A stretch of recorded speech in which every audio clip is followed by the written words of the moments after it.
Hello दोस्तों। तो आज जो हम पढ़ने जा रहे हैं वो है हमारा जो 28 जून का डेली करंट अफेयर आता है। ठीक है, इसके अंतर्गत हम जो करंट अफेयर और पीआईबी नोट्स आता है उनको पढ़ेंगे। ठीक है, तो देखिए ये सब टॉपिक तो हम अंदर देख ही लेंगे।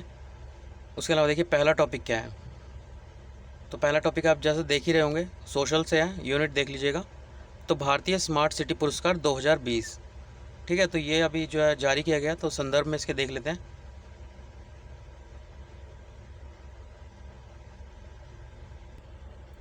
तो हाल ही में जो हमारा मंत्रालय है, केंद्रीय आवास एवं शहरी कार्य मंत्रालय, इसके द्वारा जो ये है India smart city award ISCA 2020 ये जारी किया गया। ठीक है, अब देखिए जो ये जारी किया गया है, तो जो केंद्र सरकार है उसके द्वारा जो 3 पहलें की गई थी, ये तीनों शुरू की गई थी। ठीक है, तो इसके 6 साल पूरे हो गए हैं, इसकी वजह से जो है इसको जारी किया गया रिपोर्ट को। ठीक है, तो कौन सी वो थी पहल। सबसे पहले तो यही स्मार्ट सिटी मिशन जिसकी अभी बात हो रही है। उसके अलावा अमृत क्या है, अटल नवीन और शहरी परिवर्तन मिशन। उसके अलावा प्रधानमंत्री आवास योजना शहरी। ठीक है, तो देखिए अब जो है SCM के बारे में बात करते हैं। तो विभिन्न राज्यों और जो शहरों का प्रदर्शन है। तो इसके अंतर्गत अगर हम स्टेट की बात करें तो सबसे टॉप पे कौन रहा, तो यूपी। ठीक है, फिर उसके बाद MP रहा, उसके बाद तमिलनाडु। ठीक है, ये हमारे स्टेट थे जिन्होंने इसमें टॉप किया SCM में। उसके अलावा अगर हम शहरी की बात करें, जो शहरी पुरस्कार मिला, तो इंदौर को पहला मिला और सूरत को जो है जो गुजरात में है उसको दूसरा मिला। ठीक है, इंदौर को एक और अवार्ड मिला, तो इनोवेटिव आइडिया अवार्ड, ये भी इंदौर को दिया गया। ठीक है, उसके अलावा जो अहमदाबाद था, इसको स्मार्ट सिटी लीडरशिप अवार्ड ये भी दिया गया। ठीक है, और जो अगर यूटी की बात करें, यूनियन टेरिटरी की, तो इसमें जो है चंडीगढ़ को पुरस्कृत किया गया। ठीक है, अब देखिए जो ये पुरस्कार दिया गया है इसके लिए कुछ हमें बेस भी तो होगा, मतलब किस बेसिस पे हमको जो है इन स्टेट को जो है पुरस्कार दिया। तो देखिए बेसिस क्या है इसके। तो सबसे पहले जो सामाजिक पहलू होता है, ठीक है, प्रशासन हो गया, संस्कृति, शहरी पर्यावरण, स्वच्छता, अर्थव्यवस्था, पानी, शहरी जो परिवहन होता है, ये जो मानक है इनके आधार पर जो इनकी रैंकिंग है वो बनाई गई है। ठीक है,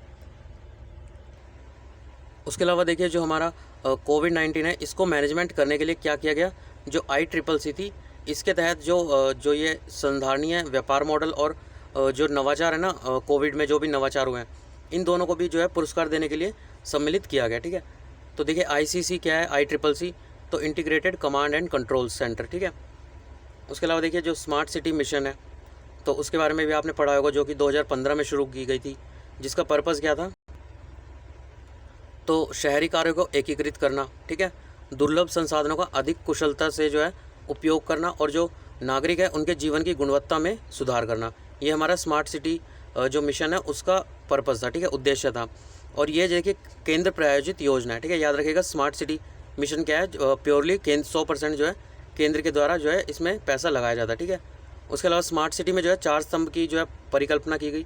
कौन से स्तंभ है, तो सामाजिक अवसंरचना, भौतिक अवसंरचना, जो सोशल फिजिकल, उसके अलावा संस्थागत जो अवसंरचना है। ठीक है, और उसके अलावा आर्थिक अवसंरचना जो इकोनॉमिक इंफ्रास्ट्रक्चर है। ठीक है, उसके अलावा देखिए अगला टॉपिक क्या है, तो अगला टॉपिक जो है वो भी GS पेपर सेम सोशल से ही है, प्रधानमंत्री आवास योजना। ठीक है, तो इसके बारे में देख लेते हैं। अर्बन के लिए, जो शहर के लिए जो है, तो इसका संदर्भ क्या है, तो वही same India smart city award की तरह इसके भी क्या हो गए, 6 साल पूरे हो गए, और कार्यान्वयन किन के द्वारा किया जाता है इनका, तो आवास और शहरी जो कार्य मंत्रालय। ठीक है, और इसको स्टार्ट कब किया गया था, तो 25 जून 2015 को। अब देखिए योजना के बारे में, तो इस योजना के अंतर्गत, तो जैसा कि आपको पता है मिनिस्ट्री कौन सी है इसकी, तो आवास और शहरी विकास जो उपशमन मंत्रालय। ठीक है, अब देखिए इसका जो वो था, तो इसके जो मतलब पर्पज़ था, तो 75 साल जब पूरे हो जाएंगे स्वतंत्रता के, मतलब 2022 तक, तो सभी के लिए उस समय तक जो है आवास की परिकल्पना की गई थी इसके अंतर्गत। ठीक है, उसके अलावा देखिए जो इसका पर्पज़ है, तो इसमें जो है निम्नलिखित कार्यक्रम घटकों के माध्यम से झुग्गी झोपड़ी में जो रहने वाले जो शहरी गरीब होते हैं उनकी आवास आवश्यकताओं को पूरा करना। ठीक है, जिसके तहत क्या क्या किया गया, तो देखिए इसका जो मेन काम है वो क्या है, तो स्लम का पुनर्वास करना, मतलब जो झुग्गी झोपड़ी में जो लोग रहते हैं उनका जो है स्लम पुनर्वास करना। इसके अंतर्गत जो है भूमि का यूज़ करेंगे, कैसे करेंगे, तो सरकार प्लस में जो निजी विकास करता होंगे, ठीक है, इनकी हेल्प लेके जो है स्लम का पुनर्निर्वास किया जाएगा। इसके अंतर्गत देखिए क्रेडिट लिंक सब्सिडी क्या होता है, तो ये एक तरह की स्कीम होती है जिसमें क्या होता है, जो मध्यम आय वाले वर्ग होते हैं, जिनकी जो सालाना आय होती है वो 6 लाख से 12 लाख रुपए के बीच में होती है। ठीक है, उन्हें क्या करते हैं, 9 लाख रुपए का जो 20 साल की अवधि तक का एक होम लोन दिया जाता है, जिसमें 4% की जो ब्याज सब्सिडी होती है वो मिलती है। ठीक है, मसलन होम लोन पर जो ब्याज की दर है वो 9% है, तो आपको जो PMAY के तहत जो है सिर्फ 5% ही जो है लोन चुकाना होगा, ठीक है। अब इसका देखिए यूज़ क्या है। तो इसके माध्यम से क्या किया जाएगा, जो दुर्लभ वर्ग होते हैं ना, उनके लिए किफ़ायती जो आवास होते हैं उनको बढ़ावा दिया जाएगा, ठीक है। इसके तहत जो हमारी सार्वजनिक और जो निजी क्षेत्र है, दोनों को जो है साझेदारी से किफ़ायती आवासों का निर्माण किया जाएगा, ठीक है। उसके अलावा जो लाभार्थी द्वारा बनवाए जाने वाले जो निजी आवास हैं, उसके विस्तार या निर्माण के लिए जो है सब्सिडी भी दी जाएगी, ठीक है। उसके अलावा देखिए क्या दिया गया इसमें। तो ये जो 3 घटक है, ऊपर जो 4 घटक हमने पढ़े हैं, ये चारों, ठीक है। तो इनमें से जो सिर्फ जो ये है ना लिंक्ड वाला क्रेडिट लिंक सब्सिडी, ये जो है केंद्र क्षेत्र की योजना होगी। मतलब इसमें केंद्र और राज्य का जो है परसेंटेज रहेगा, इतने इतने % केंद्र और राज्य देंगे। हालांकि जो उसके अलावा जो 3 इनमें से वो है ना, पहला, तीसरा और चौथा पॉइंट, वो क्या है, केंद्र प्रायोजित योजना होगी। मतलब इसमें जो 100% कौन देगा, तो वो जो है केंद्र देगी, ठीक है। उसके अलावा देखिए जो इसका जो स्वामी होगा, जो मकान मिलेगा, तो वो कौन होगा, तो या तो जो परिवार में जो वयस्क महिला होती है वो इसका स्वामी होगी, या फिर संयुक्त नाम, मतलब हस्बैंड वाइफ जो है दोनों के नाम पर ये मकान किया जाएगा, ठीक है। इसके अलावा सभी घरों में जो है शौचालय होगा, पेयजल की सुविधा होगी, बिजली की आपूर्ति जो है ये उपलब्ध होगी। उसके अलावा देखिए इस जो ये योजना, उसके अंदर वरीयता किन्हें किन्हें दी गई है, तो जो विकलांग व्यक्ति है, अनुसूचित जाति या जनजाति, अन्य पिछड़ा वर्ग, अल्पसंख्यक या फिर जो ट्रांसजेंडर होते हैं, इनको वरीयता दी जाएगी, ठीक है। उसके अलावा देखिए इसकी उपलब्धियाँ क्या हैं। तो इस योजना के तहत जो है 1.12 जो करोड़ घर हैं उनको स्वीकृति दी गई है, ठीक है, जिसमें से 82.5 लाख जो है उनका बेस जो है वो तैयार हो चुका है, और जो कंप्लीट हो चुके हैं वो 48 लाख घर जो है कंप्लीट हो चुके हैं, ठीक है। उसके अलावा देखिए अगला टॉपिक क्या है, तो GS पेपर 2 से है, सरकारी नीति और विभिन्न क्षेत्रों में विकास के लिए हस्तक्षेप और उनके अभिकल्पन तथा कार्यान्वयन के कारण उत्पन्न विषय। गुजरात जो निषेध अधिनियम है 1949, तो इसका संदर्भ देख लेते हैं। संदर्भ क्या है, तो जो ये कानून है ये किससे रिलेटेड है, तो जो शराबबंदी है उससे रिलेटेड है, ठीक है। और इसको जो है 70 साल से ऊपर हो चुके हैं, ठीक है। तो इसके जो इस अधिनियम को जो है 1949 में बनाया गया था, पर इसे जो है इसके जो लागू होने के बाद है, अब इसे जो है जो गुजरात हाई कोर्ट है गुजरात का, उसके समक्ष इसे चुनौती दी गई है, ठीक है। तो थोड़ा सा पहले इसके बारे में पढ़ लेते हैं कि क्या है ये अधिनियम। तो इसके अंतर्गत क्या किया गया था, जितनी भी नशीले दवाएं या फिर मादक द्रव्य होता है, इनको पूरी तरह से निषेध, मतलब यहाँ पे मतलब मना करने के लिए इस कानून को जो है तत्कालीन बॉम्बे प्रांत द्वारा बॉम्बे निषेध अधिनियम 1949 में लागू किया गया था, ठीक है, जिसका बाद में नाम बदलकर गुजरात निषेध अधिनियम कर दिया गया, ठीक है। उसके अलावा देखिए यह जो है जो बॉम्बे प्रांत है उसमें शराबबंदी को जो है बढ़ावा देने और लागू करने से संबंधित कानून है। पर इसे क्या हुआ था 1960 में, जो बॉम्बे प्रांत है और जो गुजरात है, उनको जो है 2 राज्यों में विभाजित कर दिया गया था। बॉम्बे प्रांत को महाराष्ट्र और गुजरात, ठीक है। जो बॉम्बे प्रांत था पहला, इन दोनों के मिलाकर एक ही प्रांत था वो, ठीक है। तो इसको अब 1960 में विभाजित कर दिया गया था। उसके अलावा देखिए जो गुजरात राज्य है उसने 1960 से पहले क्या था, जारी शराबबंदी नीति को अपनाया और बाद में इसे और अधिक कठोरता के साथ लागू करने का फैसला किया। उसके अलावा देखिए 2011 में क्या हुआ, इसका नाम परिवर्तित करके गुजरात निषेध अधिनियम कर दिया गया, ठीक है। उसके अलावा देखिए तो इस कानून का जो शराब का निषेध है उसका पहला संकेत कब मिला था, वो जो है बॉम्बे आबकारी अधिनियम 1878, ठीक है, इस कानून में मिला था, ठीक है। इस अधिनियम के जो अन्य प्रावधान थे, उसके अलावा जो मादक द्रव्यों पर शुल्क लगाने का प्रावधान था वो भी इसके अंतर्गत शामिल था, ठीक है। पर 1939 और 47 में इसमें जो है संशोधन करके इसे बदल दिया गया। अब देखिए इसके कानून के पीछे का तर्क क्या था, तो जो राज्य सरकार थी उसके अनुसार जो महात्मा गांधी के आदर्श और सिद्धांत है उसका पालन करने हेतु ये प्रतिबद्ध है, और जो मद्यपान होता है, मतलब शराब पीना, सभी बुराइयों का अंत करने के लिए दृढ़ संकल्पित होता है, ठीक है। तो इस अधिनियम को किस प्रकार लागू किया जाता है, तो इसके अंतर्गत जो है लाइसेंस लेना होता है, हमें परमिट लेना होता है, मतलब किसके लिए, तो अधिनियम के तहत शराब खरीदने के लिए, अपने पास रखने के लिए, उपभोग करने के लिए, मतलब पीने के लिए भी, और परोसने के लिए भी जो है परमिट होना चाहिए, ठीक है। उसके अलावा देखिए अगर आपके पास परमिट नहीं है तो पुलिस क्या कर सकती है, आपको गिरफ्तार कर सकती है ये सारे कृत्य करने पर, ठीक है। और 3 महीने से लेकर 5 साल तक के कारावास की सज़ा का प्रावधान भी कर सकती है, ठीक है। उसके अलावा देखिए जो शराबबंदी है उसके खिलाफ और शराबबंदी के पक्ष में किन प्रमुख आधारों को जो है प्रस्तुत किया गया है, मतलब यहाँ पे पक्ष में तर्क दिए जा रहे हैं, ठीक है। मतलब शराब को जो है परोसा जाना, ये सब जो है लीगल होना चाहिए। तो इसके अंतर्गत जो सुप्रीम कोर्ट ने 2017 में जो पुट्टस्वामी फैसला था, उसमें क्या कहा था कि निजता का अधिकार का ये एक उल्लंघन है, ठीक है। इसके तहत जो है जो नागरिक होते हैं उनको अपनी पसंद के अनुसार खाने पीने के अधिकार से जुड़ा हुआ है, ठीक है। ये सब पक्ष में तर्क पड़ा अभी जो हमने पढ़ा। उसके अलावा जो स्पष्ट जो मनमानी है उसका विषय है, ठीक है।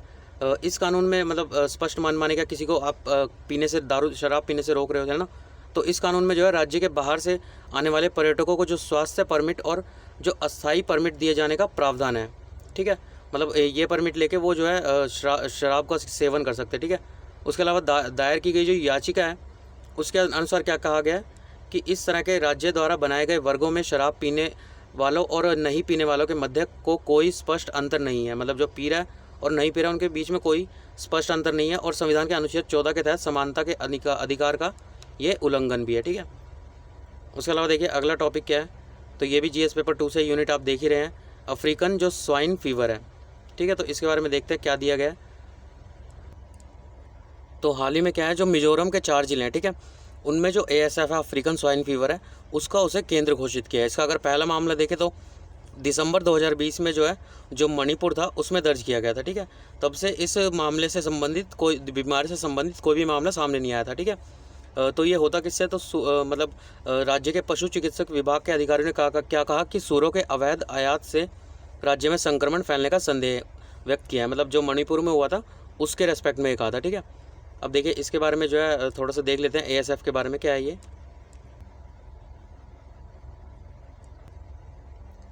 तो ASF क्या है, एक अत्यधिक संक्रामक और घातक पशु रोग है, ठीक है, जो क्या करता है, घरेलू और जंगली सूअरों को संक्रमित करता है, ठीक है। इसके संक्रमण से क्या होता है, सूअर एक प्रकार के तीव्र रक्तस्रावी बुखार जो होता है उससे पीड़ित होता है, ठीक है। इसको हमने पहले भी एक बार फिगर के थ्रू भी पढ़ा था।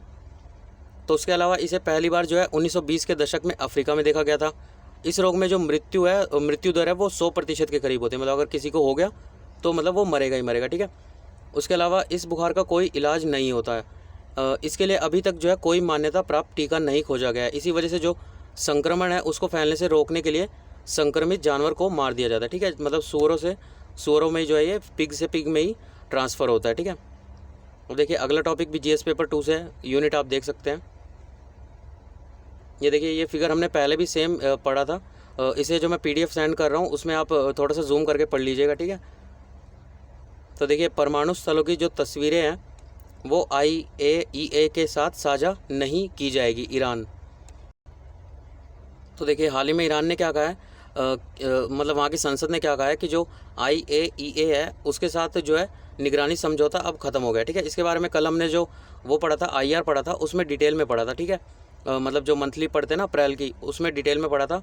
तो ये जो है समझौता समाप्त हो गया। इसकी वजह से जो ईरान ने क्या कहा है कि उसके कुछ जो परमाणु स्थल है उसकी इमेज जो IAEA है इसको कभी भी नहीं सौंपी जाएगी, ठीक है।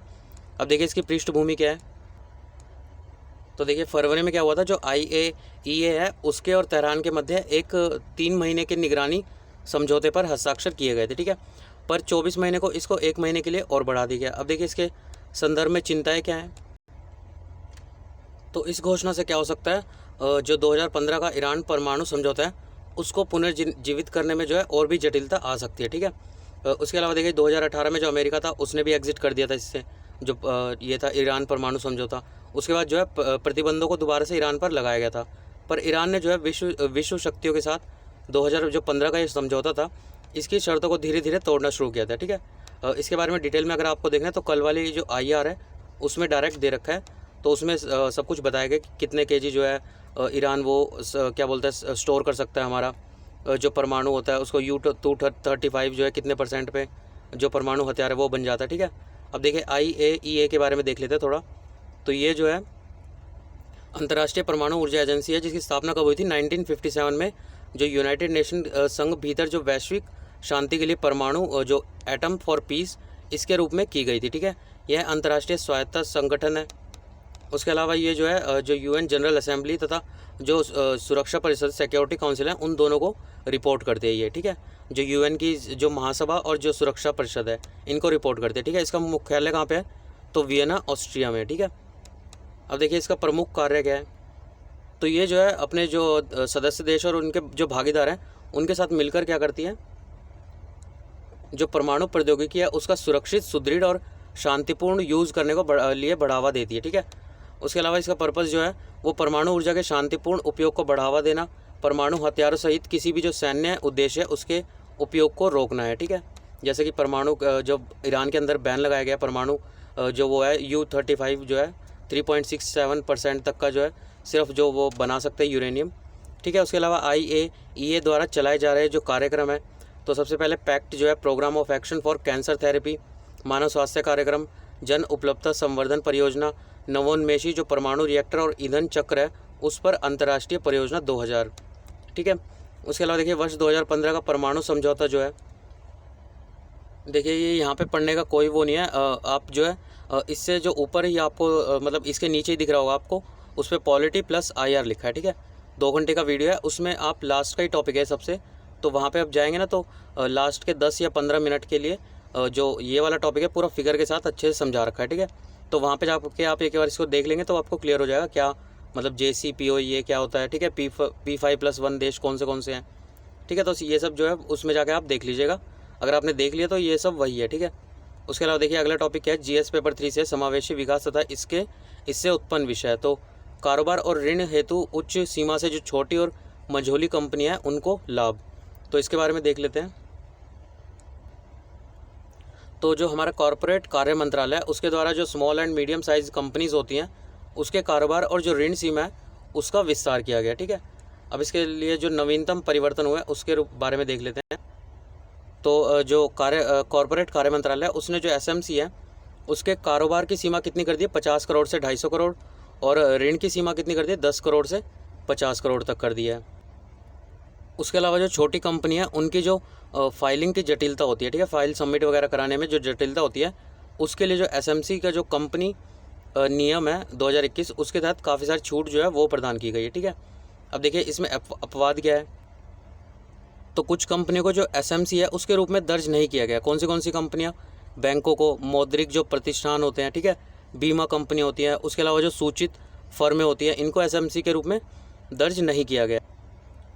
इसके अलावा जो कोई भी मान लीजिए फर्म है अगर, तो वो अगर नॉन SMC संगठन की कोई होल्डिंग या जो सहायक फर्म होती है उसके रूप में अगर दोनों रूप में है वो, तो उसको भी SMC के रूप में दर्ज नहीं किया गया है। ठीक है, नहीं किया जा सकता है।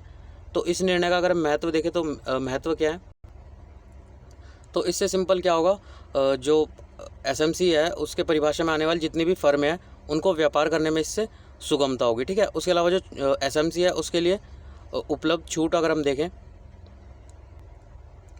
तो जो SMC है उसको जो कैश में अपना जो विवरण दाखिल करना होता है, उसके अलावा जो अनिवार्य जो फाइलिंग में जो वित्तीय प्रदर्शन का खंडीय विवरण देना होता है उसमें छूट दी गई है। ठीक है, उसके अलावा जो कर्मचारी होते हैं उनके लिए भी जो दायित्व होते हैं जैसे कि जो पेंशन होती है उसकी रिपोर्टिंग करना, ठीक है, तो इसमें जो है आंशिक रिपोर्टिंग छूट का लाभ इन्हें दिया गया है। ठीक है, उसके अलावा जो कर्मचारी होते हैं उनका जो लाभ का जो दायित्व होता है उसका जो विस्तृत विश्लेषण होता है उसमें भी छूट दी गई है। ठीक है, पर उनके लिए जो बीमांकिक अनुमान होता है, जो भी वहाँ पे कार्य करते हैं उनमें जो उनका बीमा वगैरह कराया जाता है उनको पेश करने में अभी भी जो है अनिवार्य होता है।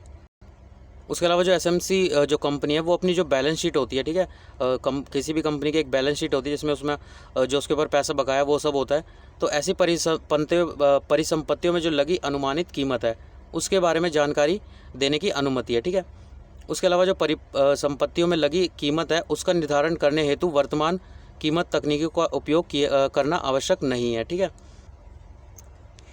उसके अलावा देखिए आगे क्या दे रखा है, तो उसके अलावा देखिए जो कंपनी होती है वो अपनी फाइलिंग में जो अर्निंग पर शेयर होता है, मतलब एक शेयर पे कितना पैसा कमा रहे हैं उसको रिपोर्ट करने में भी छूट दी गई। ठीक है, भारत में MSM की अगर हिस्सेदारी की देखें इसके अंतर्गत,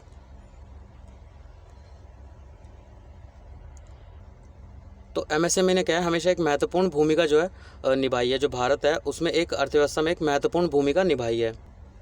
तो अगर MSME की बात करें तो जो भारत के 6.3 करोड़ MSME है उन्होंने क्या किया है, जो GDP है हमारा उसके 1/3 में योगदान दिया है और यहाँ के बड़े वर्ग को रोजगार भी प्रदान किया है। ठीक है, उसके अलावा जो यह क्षेत्र है वो आजीविका का एक महत्वपूर्ण स्रोत है, मतलब MSME, और लगभग 110 मिलियन रोजगार प्रदान करता है। ठीक है, उसके बाद देखिए अगला टॉपिक क्या है, तो अगला टॉपिक भी जीएस पेपर 3 से ही है। यूनिट आप देख ही रहे हैं, सिंगल यूज़ प्लास्टिक पर प्रतिबंध लगाने के प्रयास में भारत के जो समक्ष चुनौतियाँ, ठीक है। तो इसका संदर्भ क्या है? तो भारत सरकार इसे ख़त्म, सिंगल यूज़ प्लास्टिक को जो है ख़त्म करने के लिए ये तो बना रही है, जो योजना है वो तो बना रही है, पर इसका विकल्प मतलब इसके जो जगह पे होगा उसको क्या यूज़ करेंगे, और प्लास्टिक जो कचरा मैनेजमेंट है, प्रबंधन है, उस प्रणालियों की उपलब्धता संबंधी जो चिंताएं हैं वो सामने आ रही है, ठीक है। अब देखिए इसकी पृष्ठभूमि क्या है। तो ये योजना कब बनाई गई थी? 2019 में बनाई गई थी कि 2022 तक जो है जो एकल उपयोग वाले जो प्लास्टिक होते हैं उससे मुक्त किया जाएगा भारत को, ठीक है। उसके अलावा देखिए इसमें जो रणनीति थी वो क्या थी। तो एक जो है सरकारी समिति थी जिसने जो एसयूपी निर्मित वस्तुएं हैं उनकी उपयोगिता और पर्यावरणीय जो प्रभाव सूचकांक होता है उसके आधार पर जो प्रतिबंधित करने के लिए चिन्हित किया था, ठीक है। जिसके अंतर्गत 3 चरण यूज़ किए गए थे। कौन से थे?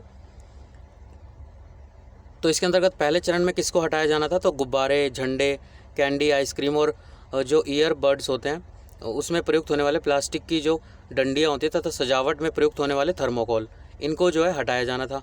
उसके अलावा दूसरी श्रेणी तो जितने भी प्लेट, कप, गिलास, छुरी, कांटा, चम्मच, ट्रे जैसी जो कटलरी है, मिठाई के डब्बे हो गए, पैकिंग में प्रयुक्त जो झिल्लियाँ होती है, उसके अलावा निमंत्रण पत्र, सिगरेट के पैकेट, 100 माइक्रोन से कम मोटाई वाले जो प्लास्टिक बैनर होते हैं, ठीक है, जो मतलब पैम्पलेट वो लगाते हैं ना कोचिंग इंस्टीट्यूट के बाहर जो आप देखते हैं वो बैनर होते हैं, ठीक है।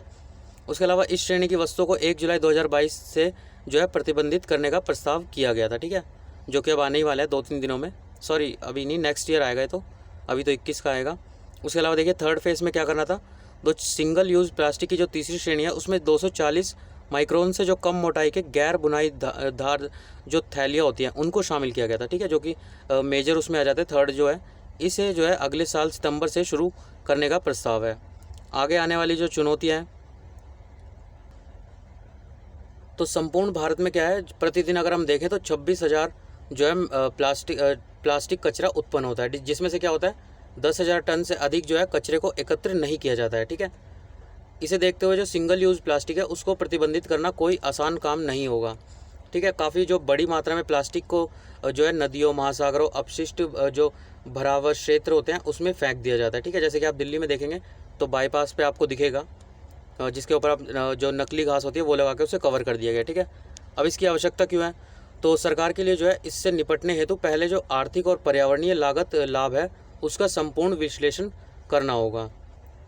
उसके अलावा सरकार को क्या ध्यान में रखना होगा कि जो इसे प्रतिबंध करेगा तो उसका जो है सामाजिक और आर्थिक प्रभाव क्या होगा, ठीक है। उसके अलावा हमारे पास जो संसाधन है उनकी कमी है, अतः हमें बेहतर जो पुनर्चक्रण नीति है उनकी आवश्यकता है। मतलब हमारे पास जैसे अगर आर्थिक देखें तो वो भी इतना, मतलब पहले में हमें योजना बनानी होगी कितना इस पर पैसा लगेगा, कितना इससे पर्यावरण हमारा सुधरेगा, ठीक है। इसके अलावा एक व्यापक रणनीति जो है बनाने की इसमें आवश्यकता है। उसके अलावा देखिए नेक्स्ट जो आर्टिकल है प्रीलिम्स फैक्ट है, तो ड्रैगन मैन, इनके बारे में देख लेते हैं। तो हाल ही में जो चाइना है वहाँ के जो रिसर्चर है उन्होंने एक प्राचीन मानव खोपड़ी की खोज की है, ठीक है, जिसमें क्या दावा किया गया कि यह मानव खोपड़ी पूरी तरह से मनुष्य की एक नई प्रजाति से संबंधित हो सकती है, जिसे ड्रैगन मैन कहा गया, ठीक है। यह खोपड़ी जो है जो उत्तर पूर्व चीन है उसका हार्बिन शहर में पाई गई है। उसके अलावा इसे जो है ड्रैगन मैन या होमोलोंगी इनके नाम से कहा जा रहा है, और यह नाम जो है जो चीन के हेई लोंग जियांग प्रांत में जो लोंग जियांग है या फिर ड्रैगन नदी है उससे लिया गया है, ठीक है। इसी प्रांत में जो है हार्बिन शहर भी स्थित है। यह मानव खोपड़ी 1,40,000 वर्ष से अधिक पुरानी हो सकती है, ठीक है। उसके अलावा देखिए जो बंगाल मॉनिटर है तो इसके बारे में देखिए, ये देखने में जो पिक्चर में दिखाया जा रहा है, ठीक है। तो ये क्या है, ये एक प्रकार की जो है बड़ी छिपकली होती है, ठीक है, बड़ी छिपकली है जो कि बंगाल मॉनिटर या आम भारतीय मॉनिटर या गोहो भी इसे बोलते हैं, जो कि मुख्यतः भूमि पर रहती है, ठीक है। मॉनिटर छिपकली जो है प्राय मांसाहारी और गैर विषैले होते हैं, ठीक है, आपने डिस्कवरी वगैरह में देखा ही होगा। तो इसके लिए जो है वन्य जीव संरक्षण अधिनियम की सूची 1 के तहत इसे संरक्षित किया गया है, किंतु इसके मांस, रक्त और तेल के लिए लगातार इसका शिकार किया जा रहा है, ठीक है। इस प्रजाति को जो IUCN है उसकी रेड लिस्ट में जो है लीस्ट कंसर्न मतलब संकट मुक्त श्रेणी के तहत सूचीबद्ध किया गया है, ठीक है। इसके अलावा देखिए जो बंकिम चंद्र चट्टोपाध्याय हैं तो ये एक महान बंगाली कवि और लेखक थे। देखिए ये इनकी तस्वीर दे रखी है, इसके बाद ख़त्म है यहाँ पे। तो थोड़ा सा इनके बारे में देख लेते हैं इन्होंने क्या क्या किया। तो सबसे पहले भारत के राष्ट्रीय गीत जो वंदे मातरम है उसकी रचना की। उसके अलावा जो प्रसिद्ध उपन्यास आनंद मठ है, सन्यासी विद्रोह जो है, जो कि कब हुआ था, 18वीं शताब्दी के अंत में हुआ था, ठीक है। इसकी जो है पृष्ठभूमि पर आधारित था और बंगाल को राष्ट्रवाद पर जो है प्रमुख कृतियों में से एक माना जाता है इसे, ठीक है। जो आनंद मठ, सन्यासी विद्रोह दोनों ही जो है जो बंकिम चंद्र वो थे, मतलब जो उनका ये था आनंद मठ, वो सन्यासी विद्रोह पर पूरी तरह से आधारित था, ठीक है। उसके अलावा उनका पहला जो बंगाली उपन्यास वर्ष 1865 में जो दुर्गेश नंदिनी था वो प्रकाशित हुआ था। उन्होंने 1866 में जो कपाल कुंडला, 1869 में मृणालिनी, 1873 में विश्व वृक्ष, 1877 में चंद्रशेखर, 1877 में जो है रजनी, 1881 में राजसिम्हा और 1884 में देवी चौधरानी जैसे अन्य प्रसिद्ध उपन्यास की रचना की थी, ठीक है। उसके अलावा 1872 में जो बंग दर्शन नामक एक मासिक पत्रिका थी उनका प्रकाशन किया था। क्या नाम था? 1872 में बंग दर्शन। उनका पहला प्रकाशित उपन्यास जो है अंग्रेजी भाषा में लिखी, जो राजमोहन है, राजमोहन की पत्नी, वो था, ठीक है। तो बस फ़िलहाल आज के लिए इतना ही। तो अगर वीडियो पसंद आता तो लाइक सब्सक्राइब कर सकते हैं and have a good day.